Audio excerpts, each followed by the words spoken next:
11월 3일 목요일 새벽입니다. 오늘은 전도서 38번째 시간으로 전도서 7장 13절부터 14절까지의 말씀을 가지고 형통한 날엔 기뻐하고 공고한 날엔 되돌아보라 라는 제목으로 하나님의 말씀을 함께 상고합니다. 오늘 전도자는 하나님께서 행하시는 일을 보라. 하나님이 굳게 하신 것을 누가 능히 곧게 하겠느냐. 하나님께서 구부러지게 하신 일을 누가 곧게 똑바로 가게 하겠는가, 이렇게 말하고 있죠. 이 질문의 의도는 그럴 사람은 아무도 없다는 것이죠.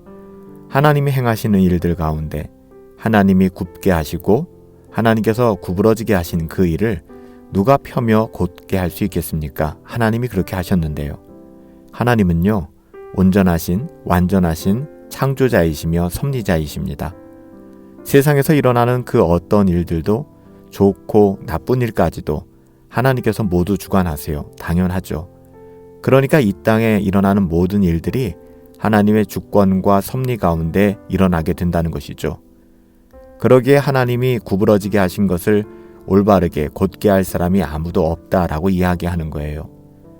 하나님께서는 이사야서 45장 7절에서도 나는 빛도 짓고 어두움도 창조하며 나는 평안도 짓고 환난도 창조하나니 나는 여호와라. 이 모든 일을 행하는 자니라, 이렇게 말씀하셨어요. 욥기에서 욥은 이렇게 믿음을 고백했죠.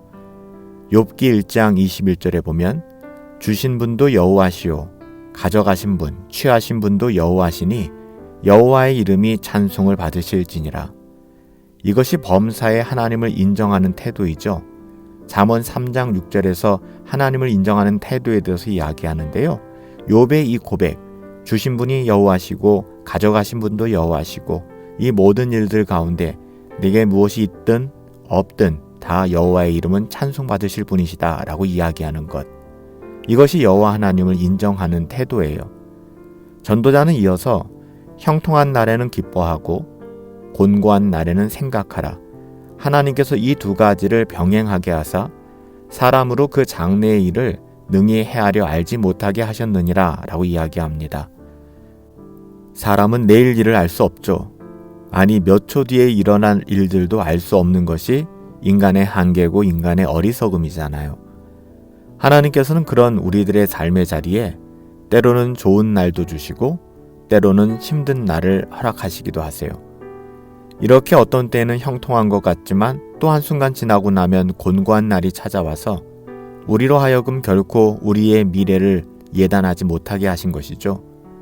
그래서 사도 야고보는 우리는 내일 일을 알지 못하는 존재다 라고 야고보서 4장 14절에 고백하고 있어요. 어쩌면 이것이 우리 인간을 교만해지지 않도록 만드시는 하나님의 안전장치인지도 모르겠어요. 제 아무리 똑똑하고 잘났다고 해도 자기 앞에 벌어질 한 치 앞도 알 수 없는 것이 인간이잖아요. 그러기에 오늘 전도자는 쓸데없는데 마음을 빼앗기지 말고 오직 선하신 하나님을 바라보며 주신 삶의 자리에서 자족하고 살아가기를 권하고 있는 것입니다. 전도자는 그런 의미에서 형통한 날에는 기뻐하고 곤고한 날에는 생각하라 라고 이야기하는 거예요. 이보다 더 탁월한 인생의 설명이 또 어디 있을까요? 하나님께서 형통하게 하세요? 그럼 기뻐하고 즐거워하라는 거예요. 하나님께 감사하라는 것이죠. 또 한편 인생에 풍랑이 불어오고 먹구름이 가득 찰 때에는 스스로 돌아보아 인생의 문제를 다시 한번 깊이 생각해 보라는 거예요. 내가 하나님의 뜻 안에서 살아가고 있는지, 또한 내가 선하신 하나님을 바라보며 살아가는데 내게 왜 이런 일이 생기지? 하나님께서 내게 원하시는 것은 무엇일까? 철저하게 돌아보며 경건한 시간을 가지라는 것이죠. 시편 기자는 시편 119편 67절에서 이런 공고한 날에 자신의 신앙과 삶을 되돌아보았어요. 그리고 나서 이렇게 고백하는 것이죠. 고난당하기 전에는 내가 그릇 행하였더니 이제 주의 말씀을 지키나이다. 그는 곤고한 날을 통해서 내가 그릇 행하였구나 라는 것을 깨닫게 되었더라고 고백합니다. 또한 시편 119편 71절에서도 고난당한 것이 내게 유익이라. 이로 인하여 내가 주의 말씀을 배우게 되었다 라고 고백해요. 얼마나 복된지 모르겠습니다. 그러기에 참된 신앙을 가진 사람들에게는 곤고한 날이 불행한 삶을 의미하는 것이 아니에요. 하나님의 자녀들이라면 누구든지 피해갈 수 없는 고난의 자리에서 원망과 불평으로 자신의 인생을 자학하는 것이 아니라 오히려 자신을 돌아보고 생각하며 반성의 기회로 삼고 오직 하나님의 은혜를 바라며 회개하고 하나님의 말씀을 향해 돌아오게 되는 것이죠. 우리는 어떤 환경과 상황 속에서도 하나님의 주권적 섭리를 믿고 인정해야만 해요. 특별히 인생 가운데 쉽지 않은 시간들, 곤고한 날이 찾아올 때도 우리는 더욱 깨어 정신을 차리고 하나님의 은혜를 바라보며 자신을 말씀으로 다시 한번 새롭게 하며 옛사람의 소욕을 회개하고 하나님의 나라를 생각해야 할 것입니다. 이것이 복된 하나님의 자녀들의 삶이에요. 살아계신 아버지 하나님, 우리는 한 치 앞도 알 수 없는 어리석은 죄인들입니다. 교만해지지 않게 하시고 하나님 앞서 우리의 인생을 계획하고 하나님 뜻이 아님에도 막연한 기대감으로 행치 않게 하옵소서.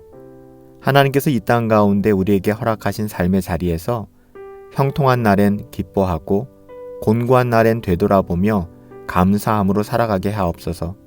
우리의 삶의 자리에서 가장 선하시며 완전하신 예수님의 이름으로 기도하옵나이다.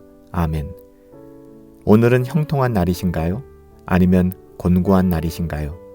요즘 참 쉽지 않죠. 그래도 하나님은 선하심을 여러분 믿으시죠? 오늘도 형통함 속에서 즐거움이, 공고함 속에서 원망과 불평이 아닌 주께 무릎 꿇어 기도함이 저와 여러분들 가운데 있게 되기를 예수님의 이름으로 축복합니다.